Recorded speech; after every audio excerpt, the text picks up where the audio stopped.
With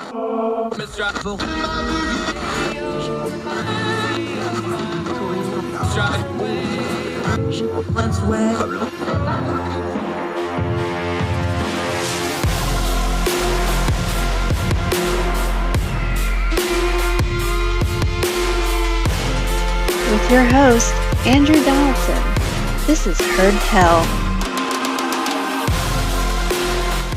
It's Heard Tell. It is July the 26th. That's a Tuesday in the year of our Lord 2022. I'm Andrew Donaldson. Thank you so much for joining us on this edition of Heard Tell. However you are watching or listening, wherever you are across the street around the world, thrilled you're with us. Thank you so much for giving us the most precious thing you have, your time.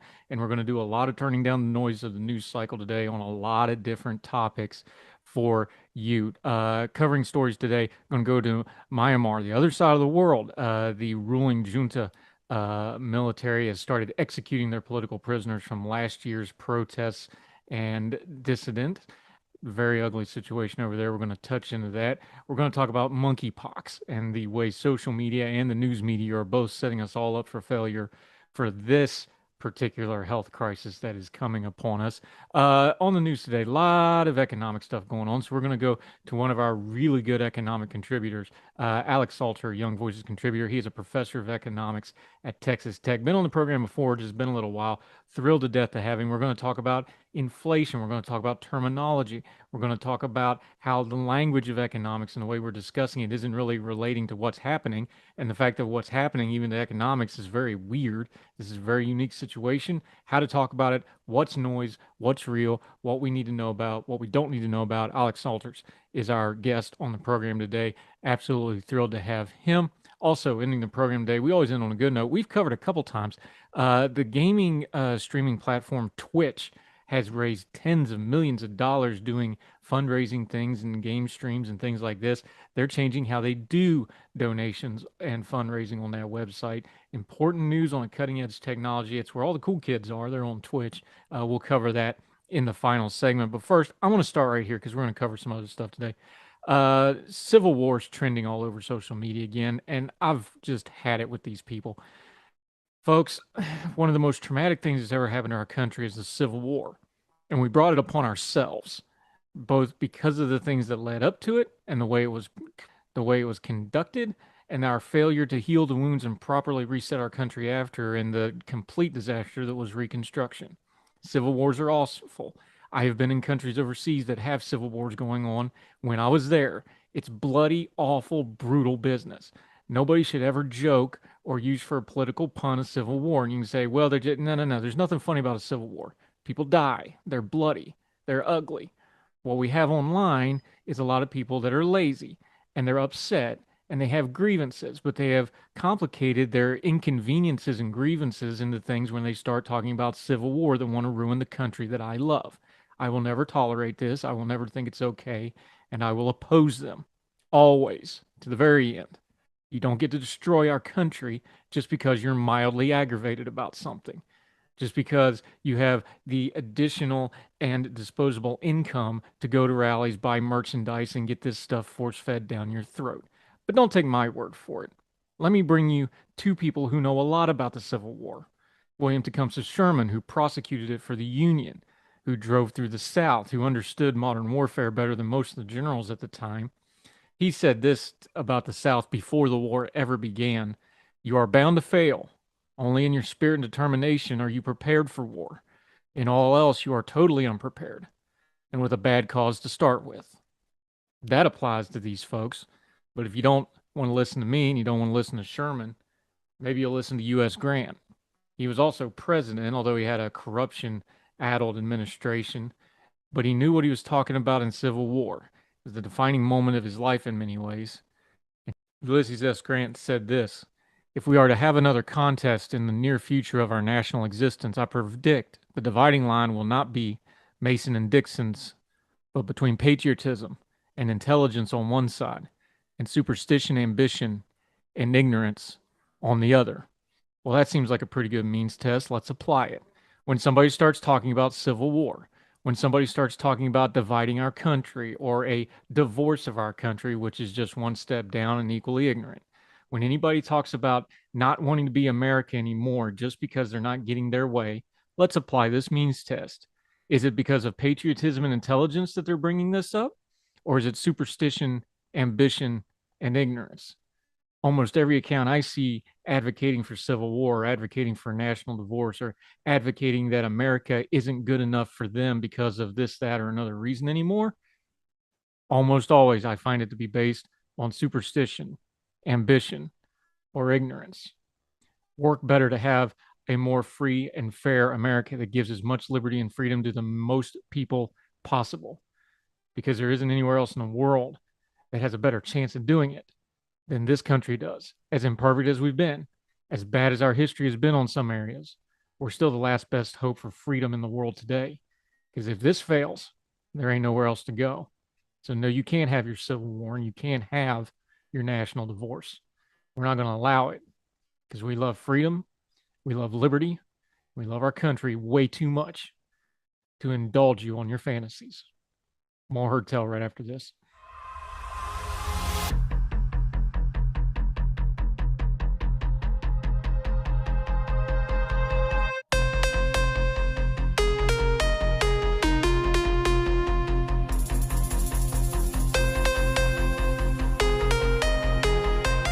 Welcome back to Heard Tell. Just a note on a story we're going to be covering later on in another program. Monkeypox is getting all over the news, but it's getting all over social media for all the wrong reasons. We're going to touch on this later because it's a little more in depth. We want to talk to some folks about it. We want to make sure we get the story fully straight.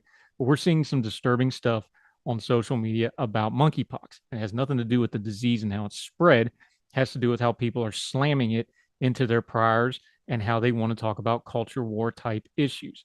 Folks, don't do this.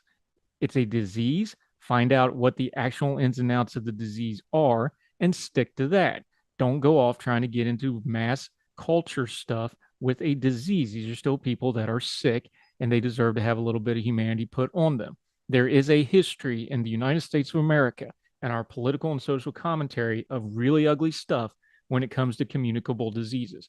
We can go back and look at how the AIDS crisis was treated in the 80s and 90s, and we can look at how we just treated each other for the better part of 2 years over COVID. If you start othering people because they do or do not have an illness, you're going down a very dark road of dehumanizing people, and you're not really gaining anything other than tearing folks up that need health care and need concern. Crisis like health crisis doesn't need the flames of people's priors and people's prejudices thrown all over the top of it. Go listen to our friend David Hubble. We just re-upped that over the weekend, who has been surviving with HIV since 1985. He's one of the longest living HIV infected people in America. He tells you firsthand what it was like in the 80s and 90s when people didn't know any better and just ran with their prejudices instead of trying to deal with people who were sick and needed help. It's an ugly road. Don't go down it. Stick to the facts. Learn how the disease does and does not work. Learn who it does and doesn't affect. And then remember, you never lose social media points for saying nothing at all if you don't have anything nice to say. It is a crisis, but it's not a crisis that needs to be blown out of proportion, not only by government officials and news people that are looking to keep themselves in the headlines, but by people who want to just attack other groups of people they don't like over it. Keep your bearing, folks. Keep your humanity. And as always, turn down the noise. Just deal with the facts. Let's go back overseas to Myanmar, a country that's been in turmoil for quite a while now, and it's getting even uglier. This is from Reuters. Myanmar's military junta has executed 4 democracy activists accused of helping to carry out, quote, terrorist acts. That's in quotes for a reason. It is said on Monday, sparking widespread condemnation of the Southeast Asian nation's first execution in decades, sentenced to death in closed-door trials in January and April. That's when there was some really heavy protests and uprisings. The 4 men had been accused of helping insurgents to fight the army that seized power in a coup last year and unleashed a bloody crackdown on its opponents. Myanmar's National Unity Government, a shadow administration outlawed by the ruling junta, condemned the executions and called for international actions against the ruling military. Quote, extremely saddened, condemned the junta's cruelty. Kawaza, the spokesman for the NUG's presidential office, told Reuters, the global community must punish their cruelty. Among those executed were democracy campaigner Kwai Min Yu, better known as Jimmy, a former lawmaker and hip-hop artist, Fiozia Thaw, I apologize if I'm mispronouncing any of these, the Global New Light of Myanmar newspaper said. Kwai Min Yun, 53, and Phai Zio Thon, a 41-year-old ally of ousted leader Aung San Suu Kyi, lost their appeals against the sentence in June. Two others were executed when Lau Mao Ang and Ang Thuro Za were also executed. These executions amount to arbitrary deprivation of lives and are another example of Myanmar's atrocious human rights record, said Erwin van der Braa, regional director of the group Amnesty International. The four men were convicted by a military court in a secretive and deeply unfair trial. The international community must act to prevent similar executions of over 100 people believed to be on death row and convicted of similar proceedings. I doubt that happens. The international community hasn't intervened in the last year or in the years prior. I don't think they're going to now, but it's still outrageous. The men were held in the colonial era Izim prison, and the person with knowledge of the event said their families visited last Friday. Only one relative was allowed to speak to the detainees via an online platform. State media reported on the executions on Monday, and the junta's spokesman Zhao Min Tun later confirmed the sentences to the Voice of Myanmar.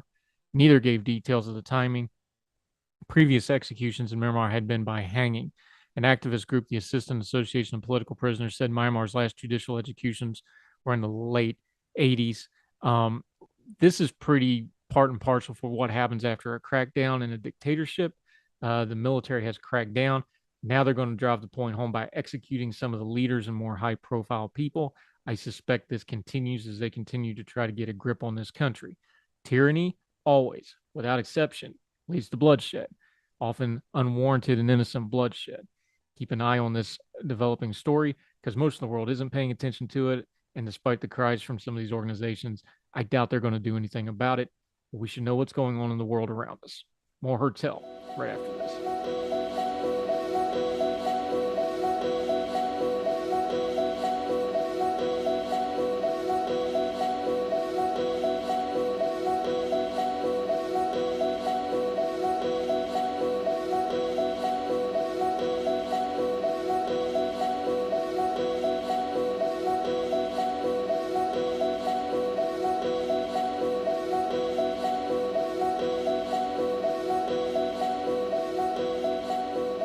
Welcome back to Heard Tell. Okay, been a minute since he's been here, but we're thrilled to have him back because he's always sharp, always has good information. He is both an assistant professor of economics and a research fellow down at Texas Tech, which he reminded me of because I'm wearing my West Virginia shirt. Alexander Zalter, great to have you back, my friend. How are you? Thank you very much. I'm doing really well. I'm excited to be back. Also, yeah, well, guns up. There ain't no shortage of economic stuff to talk about. I want to start here, though, because we've talked to you about this before. And one of the reasons we love having you on is you explain it so even I can understand this stuff. This stuff gets data set heavy. It gets terminology heavy. It gets philosophical heavy when we start talking economics.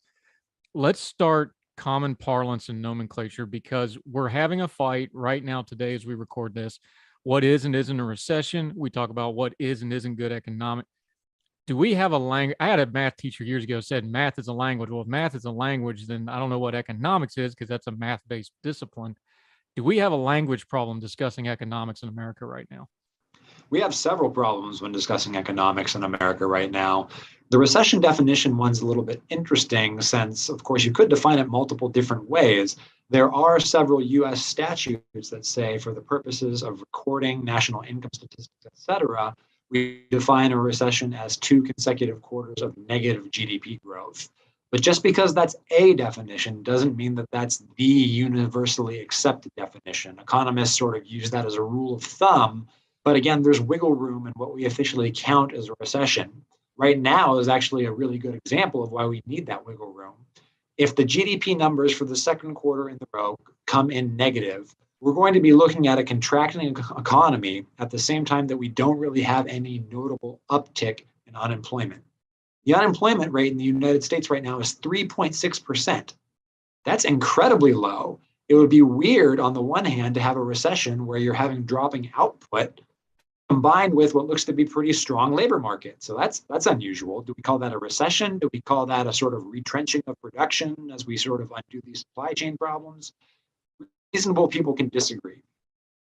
Is that part of what's going on here too, though, is we haven't had a lot of times where you have something. This has been blowing everybody's mind for about a year now. Low unemployment, but high inflation, kind of a touchy labor market, even though unemployment's low. This is just an unusual time. Is part of the problem. We're using the terminology we always use, and we use the terms we always use, and it just doesn't quite fit what's really happening here because it's not normal. In many ways, the terms that we all use separately do a good job of describing the individual phenomenon, right? We are experiencing inflation right now. Unemployment is low right now, et cetera. The problem is when you try and package it all together and try and use a single all-encompassing term or concept to describe everything. Recession doesn't very clearly, to me, describe what's going on right now, even if you have falling output, because again, we're used to seeing rising unemployment in a recession. So that's kind of weird. At the same time, the inflationary numbers being as high as they are, at the same time you're seeing unemployment numbers being what they are, that's something that's a little bit historically strange. Now, part of the reason that we find this so weird is actually the fault of us economists. We owe the public an apology on that one. Economists in the public square have been saying for ages, look, there's this trade-off between inflation and unemployment. Usually when one is low, the other is high. When the other one's low, the first one's high. But it's just not true. There is no inherent trade-off between the rate of joblessness on the one hand and how fast the dollar is depreciating on the other hand. You can have low inflation and good employment numbers. There's no reason those two things can't go together. And in fact, the reason that one of those, inflation, has gotten unhinged, I would say is more the result of bad policy decisions rather than something that's baked into the cake. Yeah, you were writing about this in American Institute for Economic Research, that very thing. And you noted here and explain it to people because words like inflation and recession are just scary to people. They scare folks. They don't like it, especially folks that are a little bit older that have been through a recession before, or been through a downturn before, or been through the '08 financial crisis. These things are scary, but you actually put it in this piece. There's actually nothing really special about 2% inflation. Kind of explain and unpack that for folks a little bit. Yeah, so the central bank, the Federal Reserve, has a self-adopted 2% average inflation target. Basically, what that means is they're shooting for an average inflation rate of 2% over a number of years. But there's really nothing special about that number 2%. It's kind of like a traffic light, right? Red means stop, green means go. Is there any reason it has to be the case? Not really, right? You could envision a traffic system where red means go and green means stop. But given that we've already coordinated around one system of traffic lights, there's no sense in throwing a wrench in those particular set of gears, right? That would just cause trouble. It's the same for inflation. What we're really looking for is a given rate of change for the purchasing power of the dollar around which to coordinate expectations. So as long as everybody expects the number that the Fed actually delivers, pretty much everything's hunky-dory. It could be 2%, it could be 4%, it could even be 0%. It could even be negative, right? Slight deflation is not a problem so long as everybody knows that it's coming. So we have to get away from this idea that there's this magic one rate inflation rate that we need policymakers to tinker with the economy until we hit it. In reality, markets are flexible, and as long as there's credible commitment to a given policy, we can figure things out by writing our contracts differently, adjusting the wage expectations we have when we go looking for jobs. There's a lot that we can do as long as we get credible, predictable policy. Yeah, Alexander Salter joining us, economist from Texas Tech, Young Voices contributor, superstar contributor. He's on the, you've moved up to the header, I noticed on the website, by the way. Congratulations. Our economist friend Jericho Hill talking about the Fed, since we're using traffic as an analogy, let's just beat that to death a little bit more. He said what the Fed's doing right now is kind of like a car. You're trying to not slam into the car in front of you while not getting rear-ended by the car behind you, and that's what they're doing with the interest rates. We've been doing that for a little while now. They keep raising interest rates. They're going to probably raise them some more. Where do you think we're at in that process, if that's the analogy we're using? Are we too close to the front? Are they getting us where we're going to get rear-ended? How do you think they're doing right now as we sit today? That's a great question.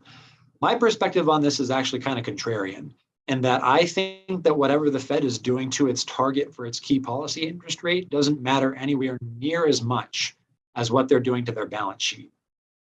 We have this idea, because economists write about it and financial journalists write about it, that the Fed controls interest rates, but they don't.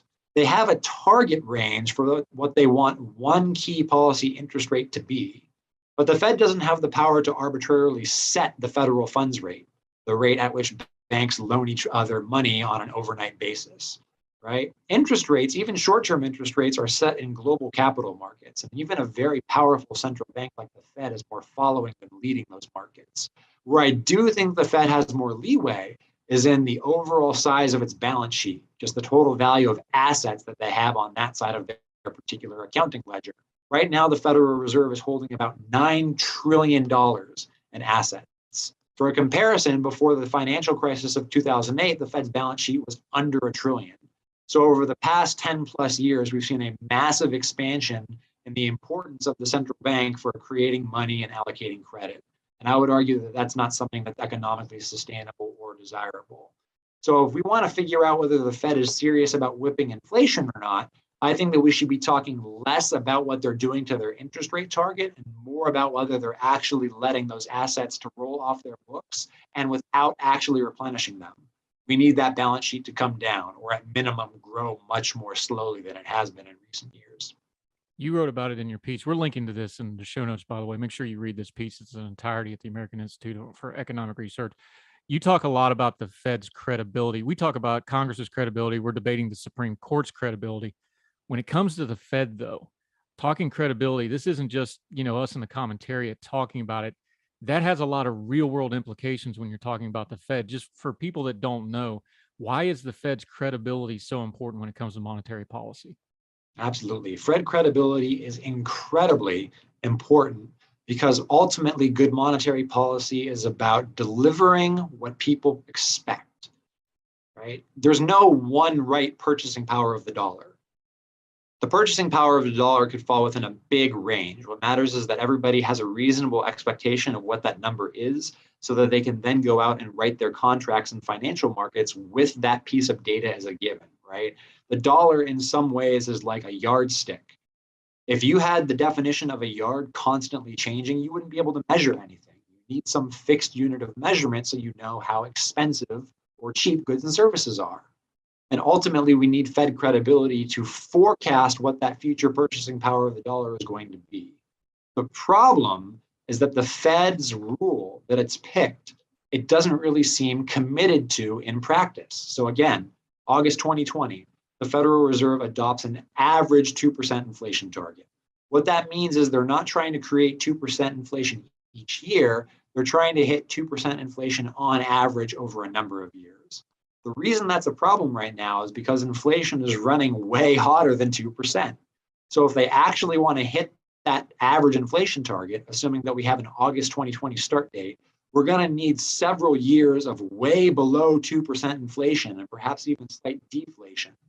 Is that credible? Can we expect central bankers to actually deliver low inflation or even deflation? Absolutely not. Monetary policymakers are terrified of deflation. Monetary policymakers are, frankly, not all that excited about low and predictable inflation. So they've committed themselves to a rule that, based on the basic arithmetic of the scenario, they can't possibly deliver on, which means that markets, which already know that, have no reason to trust the Fed when they say, hey, we're trying to deliver 2% inflation. Markets are going to say, no, you're not.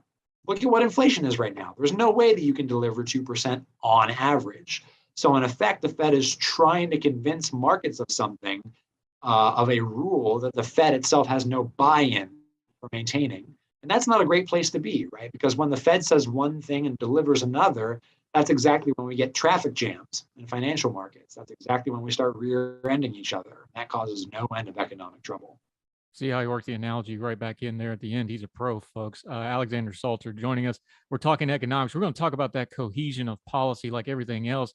Coherent policy is important and we don't have it. We're going to get into that. More on the economy, on inflation. Alexander Salter joining us right after this break on Heard Tell.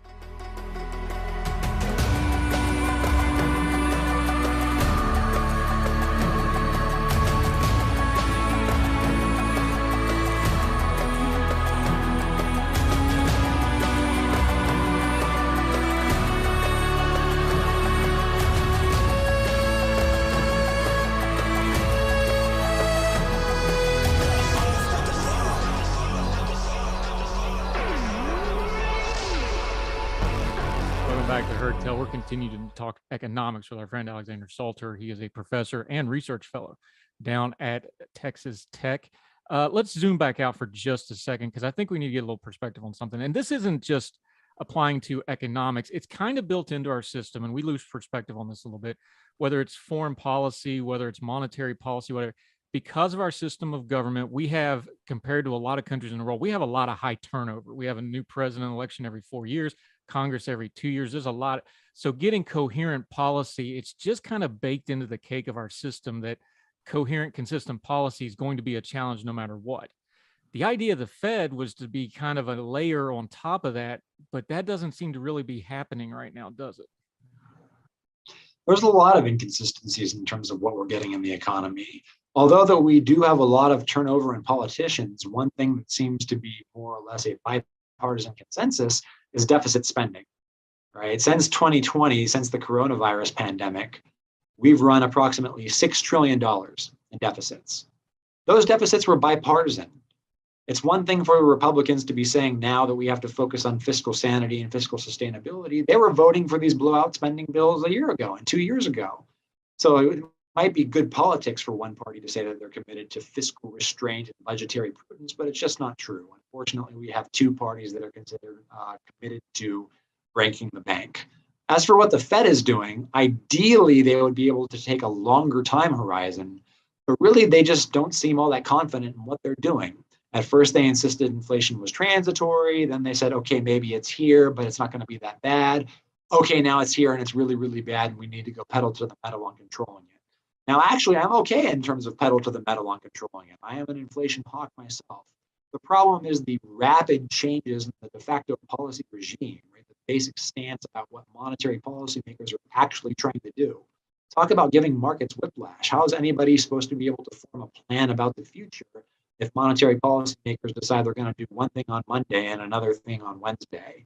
So in combination with fiscal profligacy, I think that we've got a lot of money mischief coming from the central bank right now, and that goes a long way to explaining the unfortunate inflation numbers that we're seeing, and I suspect are going to continue to see.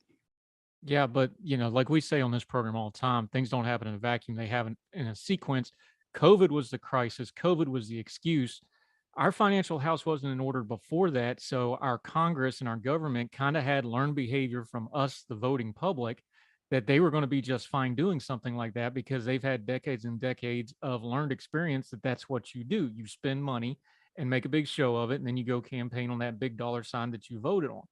That's been the reality for all of my life. I'm 42 years old, from at least the 90s when I first started paying in politics. This is the game. They talk about it, kind of, but spending money is how you get things done in government. That's a generational problem more than an economic problem, isn't it? I mean, that's just kind of the cycle we're stuck in. I don't know how you uningrain that. Do you have any good ideas of how to uningrain that? Because we use that great buzzword, fiscal responsibility, but it's like raising your kid. If you didn't teach him as a kid and you didn't teach him as a teenager and you didn't teach him as a young adult, the middle-aged guy buying boats and all this stuff, you're going to have a hard time pitching financial accountability to that guy, right? Sadly, you're right. Deficit spending, spending on our means, is something that has become basically entrenched in the fiscal appropriations process at this point. And I'm worried that nothing short of a bond market crackdown is going to solve it. I hope that we don't get to that point.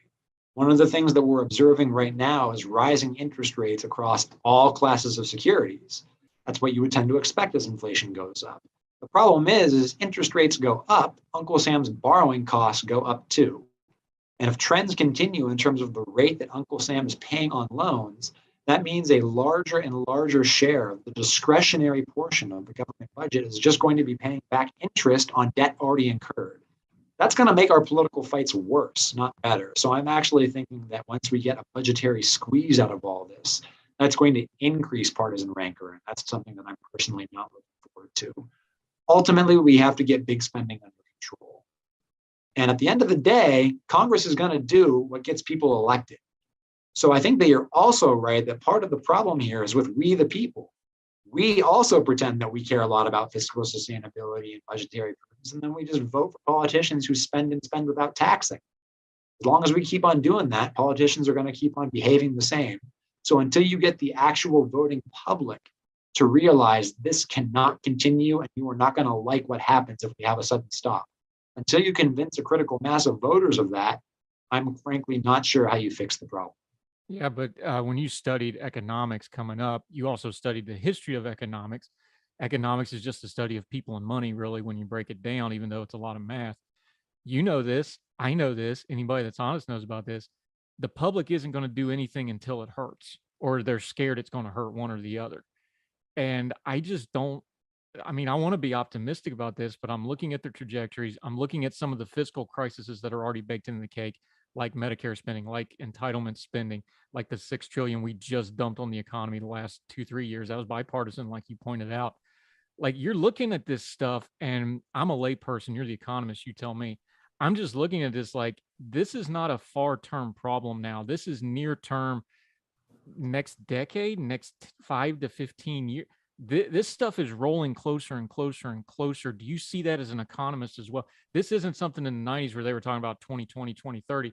We're in 2022. So even if you're using that 2026 number for Medicare and 2030 for the budgetary issues, man, that's the next election cycle. We're there, aren't we? We're getting pretty close. Again, interest rates are going up. We're confronting the fact that we have lots and lots of unfunded liabilities that we have to pay for that we currently can't pay for. You're right. The way that this gets really salient for the public is that something goes wrong and all of a sudden these budget constraints start to pinch and pinch hard. The ideal scenario would be to do something about it before then. And this is one of the nice things when you're a government as opposed to a household and a business. You don't actually have to get your fiscal house in order as quickly. We could actually start to get fiscal appropriations and deficit spending under control if we just grew the federal budget more slowly. We don't even have to make cuts.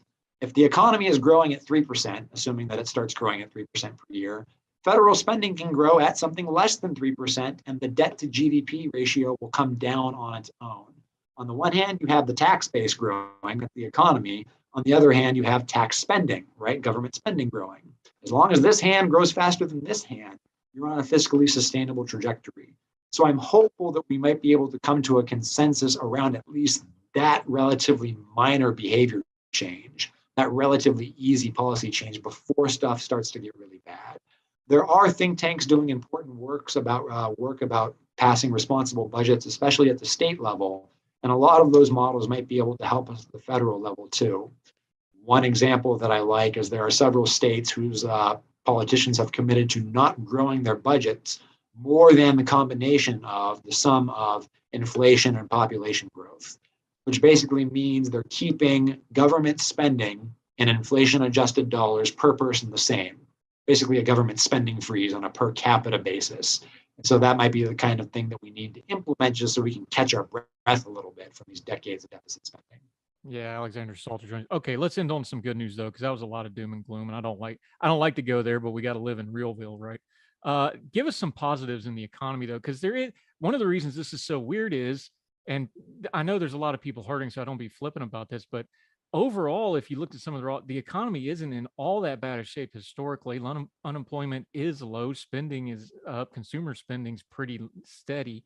Give us some good news on the economy and some things to be looking for that are positive out there as well, because we don't want to just be all doom and gloom because it's not. One of the really interesting things, like you just said, is although there appears to be an economic slowdown, labor markets aren't hurting. It's unfortunate that inflation has reduced workers' wages somewhat, especially over the past year. But I'm hopeful that as long as we have continued strong labor markets, that's going to be able to put workers in a stronger bargaining position so they can get some of that purchasing power back. So in terms of what we're going to actually get, whether the Fed manages to give us a soft landing, whether we're going to fall into a recession, however we define it, I'm keeping my eye on labor force participation. I'm keeping my eye on unemployment. I'm keeping my eyes on all these indicators of labor market health. And right now, those look pretty good. And as long as those numbers hold up, I'm going to be comparatively optimistic about the short-term economic pain. Maybe this particular slowdown isn't going to hurt so much. And that's going to give us a little bit of wiggle room to also tackle the problems that we know we have to confront. Exhibit A, of course, is inflation. That number's got to come down. Yeah. Okay. So the $2 trillion questions right now. We know the recession, that's not a recession, that we're not, to quote my buddy Seth Mandel, he said recession is only recession if it comes from the recession region of France, and otherwise it's just, sparkling misery. But Is this the worst of it? Have we peaked out? Is inflation going to come down? Is this going to be the bad one and then we start coasting down, or do we have some more bad to come yet? If you force me to make a prediction, which I'm legendarily bad at, like many economists, so I'm in good company there. If you force me to make a prediction, I'm going to say that we're going to have lackluster economic output for a couple of quarters. We're going to see unemployment go up, but not to worrying levels. And the inflation rate is going to peak in the next couple of months and start gradually coming down. I don't think that we're going to get down to 2% anytime soon. I would be shocked if we came down to 3% by the end of next year. But it is possible to make committed policy changes to start getting control over some of these variables. The central bank can control inflation without throwing a wrench in the economy's gears. It's just a matter of paying attention to that balance sheet and making sure that they shrink it responsibly. I'm also hopeful that political pressure coming up to the midterms forces the Biden administration to maybe ease off on some of its more stringent anti-business restrictions that they've adopted since 2020. We might be able to anticipate something like the remarkable pivot that Bill Clinton engaged in after Republicans in Congress gave him a whipping in 1996. So if something like that happens, we might actually be able to get some bipartisan compromises on specific regulatory issues that ease business restrictions, make it easier to produce. And remember, when it gets easier to produce, it also gets easier to work and purchase and consume. And all of those things would sort of blunt the force of whatever headwinds are against us in the economy. Yeah, but you'd have to have you have to have politicians that are astute politically, like Clinton, to look at that money train after that beat and go, "There's still time for me to jump on that and get credit for all this stuff that Congress is doing." I remember that '98 was my first election, so I remember those times well. Responsible Shrinkage, by the way, would be an excellent name for a book. You might want to look into that. Might copyright that. He's Alexander Salter. He is a professor down at Texas Tech. Brings great information. He also has a book out, Money and the Rule of Law. Go check that out. We'll link all that until we get you back on, my friend. It won't be as long as last time, I promise. Let folks know where they can follow you and what you've got going on until we see you again on Heard Tell. Sure. Right now, the best place to stay in touch with me is through the writings at my website. My website is www.awsalter.com. Pretty much everything I've ever written is available there. You can find my popular articles. You can even find my scholarly articles if you feel like wading through those. You'll find my email address there. I'm happy to hear from listeners and readers. I love chatting with people via email. I don't have Twitter anymore, so you won't be able to find me on the Bird site. Don't worry, Young Voices has got it too. We'll put a link to their Twitter, which they will be putting this out. He's a prolific writer. He really is. He has stuff all over the place. Go look his stuff up. We love having you on, my friend. Great talking again. We may even talk during football season. We'll see how it goes. Might have to, put the friendship on hold. Appreciate your time, sir. Thank you so very much. Thank you, Andrew. It was great. Yes, sir. Thank you.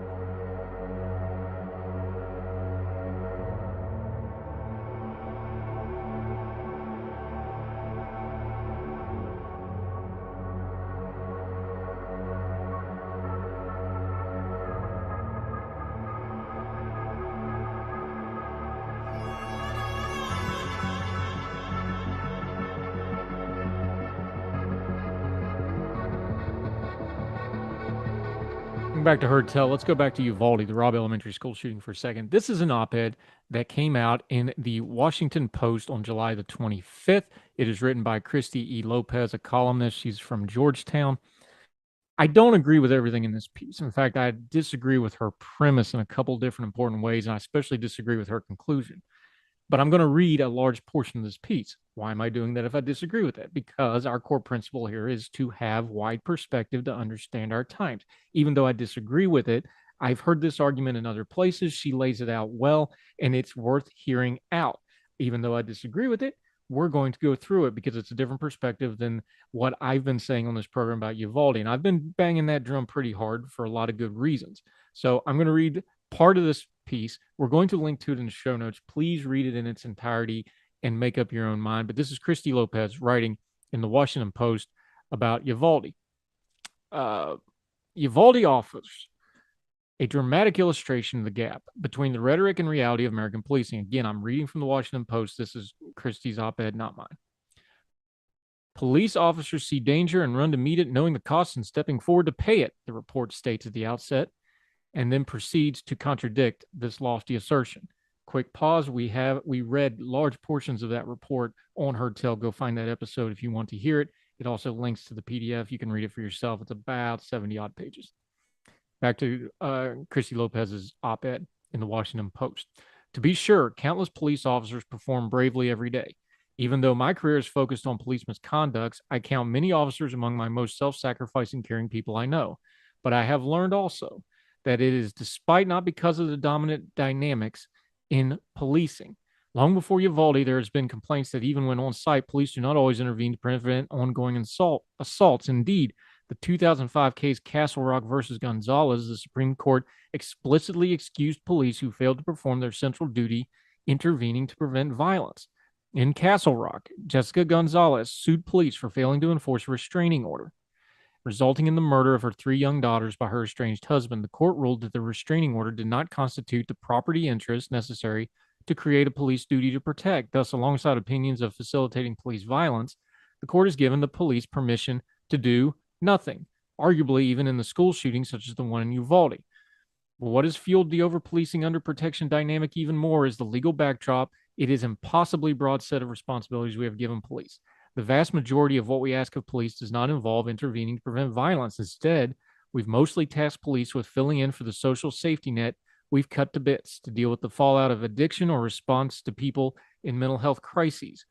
We've even directed police to focus on goals that can run counter to public safety, such as revenue generation, or that could be readily done by non-police, such as traffic enforcement. So if it seems that the officers on the scene in Uvalde were not particularly primed to intercede to prevent violence, that is our fault as much as theirs. Again, I'm reading from the Washington Post here. We have allowed policing to drift too far from what should be its core role. We know from past school shootings what this means. The people who sign up to be school police aren't actually signing up to confront armed gunmen, and they don't always do so when the need arises. If we want a policing system that protects children from violence in our schools or in our neighborhoods, we need to stop using police to do so much that has so little to do with preventing violence. Focusing police on its core function would make it feasible to select for policing only those special individuals who are able to show great restraint, even as they are ready to give their lives for a stranger on any given workday. We might not be able to fill the current ranks of about 1 million officers if we elevate entry criteria in this way, but as Uvalde underscores, in policing, quality is way more important than quantity. We also need to be more judicious in how we direct police to prevent violence. The Texas Legislative Report found that less serious school alerts of bailouts, people fleeing from car crashes used by high-speed law enforcement, diluted the significance of such alerts and dampened the response of both law enforcement and educators to the genuine emergency of this active shooter. In other words, too much policing can contribute to underprotection, and policing develops a boy who cried wolf quality. Rethinking the role of police in public safety is often discussed as necessary to reduce the harms of over-policing. Uvalde is an illustration of the corollary to that proposition. Fewer police with a more focused role might provide better protection from violence to the communities they serve.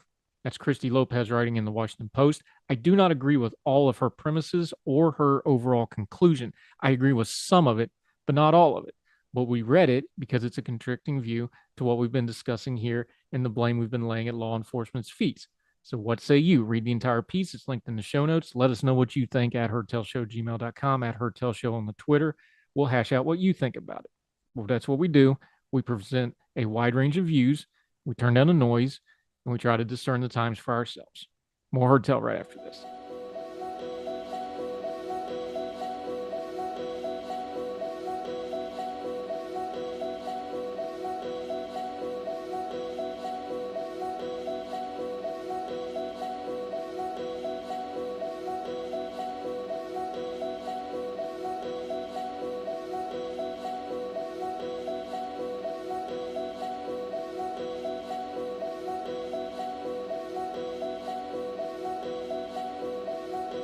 Welcome back to Heard Tell. Okay, we're going to end with some good news like we always do. We have covered multiple times on this segment where we usually talk about charity giving or good works or things like that.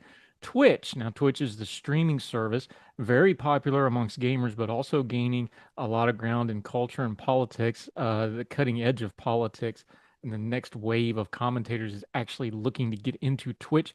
You'll hear more and more of it. However, it's still predominantly a gaming platform, but they have found ways to raise millions and millions and millions of dollars for charity. We've covered those stories before here on Heard Tell. The problem was they didn't have a direct way to do it within the platform. Twitch is working on that. This is from tubefilter.com. Creators have raised millions of dollars for good.